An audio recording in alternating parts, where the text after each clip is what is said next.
Okay, ready? Hey guys, welcome to Real Simple Cooking School. I'm your teacher Dawn, and today we're talking about your essential tools and equipment. Let's get started. Okay, here is maybe the most important thing you can have in your kitchen, the rimmed baking sheet. These guys come in two main sizes, the half sheet and the quarter sheet. You guys can see here I've got some raw chicken on it. The quarter sheets, often overlooked, are actually awesome to keep on hand. Great for smaller projects like toasting nuts or breadcrumbs, coconut even, or even just dinner for two versus four. We're just gonna make a simple roasted chicken and sweet potatoes, little salad to go with. Sweet potatoes, nothing fancy here, but this guy is another key piece of equipment, the Y-shaped peeler. This is the new school peeler. I'm just going to give these sweet potatoes a peel. See how easy this is? I find I have way more control with a Y-shaped peeler than with the regular sort of vertically shaped ones. These sets of nesting glass prep bowls are great. Get them in various sizes. And people don't really talk about this. Get a great big bowl. Even the biggest bowl in these sets, you could get bigger. This is your chef's knife. I like a 6 to 8 inch blade. Again, that's what's comfortable for me. And these sort of squared off edges, I find the chopping is much easier like that. The most important thing is that it's comfortable for you. As long as it's comfortable and you keep it sharp, you're good to go. I'm just gonna give my sweet potato a little trim. I'm actually gonna slice it in half this way, just so it's a little easier to work with. And I'm just cutting in big wedges and right on to my sheet tray. Also, what I'm cutting on, a nice sturdy cutting board. Oftentimes you'll see these ones that have like rubber non-slip edges. That's good, but if your board doesn't have it, all you have to do is put a little piece of damp paper towel underneath your board, and then I'll keep it from slipping. So I'm gonna go ahead and get these started while I prep my chicken. Now, I could make this entire recipe on this one rim baking sheet, but I wanna show you a little shortcut so we can highlight one of our other key pieces of equipment. So, drizzle with olive oil, kosher salt, freshly ground black pepper always.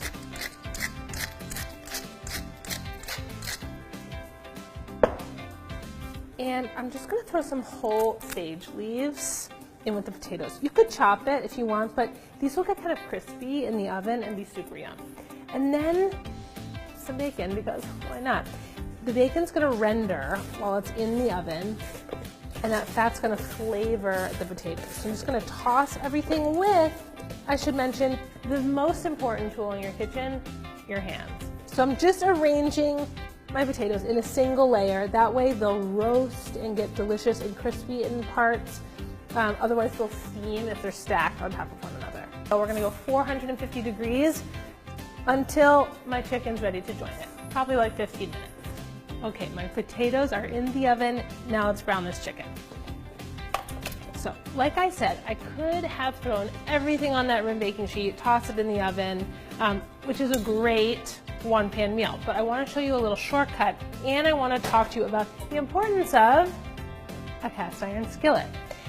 Cast iron we love because it gets hot and it stays hot, which means it's going to conduct heat super evenly. So anything I add is going to get that beautiful brown crust, plus it goes seamlessly from stovetop to oven. So I'm going to get my skillet nice and hot. I'm going to add a little bit of oil, regular old olive oil, and then before we add the chicken, we're going to season it nicely with more kosher salt and black pepper. And remember, back on my rim baking sheet holds those chicken legs perfectly.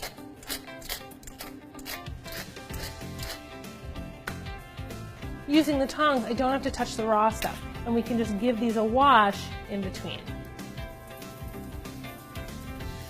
So laying the chicken skin side down. I'm going to try and get all 4 of these in the skillet, but I might need to do 3 and I'll come back and brown that last guy when we've got more room. More salt.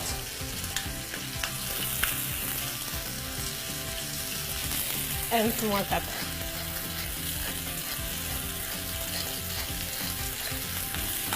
I'll see you back here in a minute. So the cast iron skillet gives me a head start, helps to crisp up this chicken skin, and it's gonna cook a lot faster once it goes in the oven. Let's grab our sweet potatoes and we're gonna add the chicken right to the other rim baking sheet. All right, things are happening. The potatoes are taking on some color, the sage leaves are getting crispy, the bacon's getting crispy and awesome. So all I wanna do now, same thing, using my tongs just like they were an extension of my hand, I'm just gonna make a little room on the sheet to put the chicken. And then just nestle these in and among the sweet potatoes. And try not to pile them up on top of one another or they'll steam, so you'll lose the yummy crispy bits. Oh. And it's okay if the bacon ends up on top of the chicken. In fact, it's a great thing. And back in the oven it goes. Okay, well the chicken's finishing up. I want to show you a couple more things I think you should have on hand. So to finish this recipe, we just want to serve the potatoes and the chicken with like something green, something crunchy. So I've got some arugula here. You could use watercress, you could use any crunchy green that you like. And extra but very useful is a citrus press. Yes, I am just going to use like half of this lemon and I could use my hand.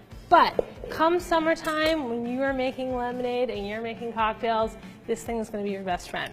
So I go cut side down in here, and then you just squeeze.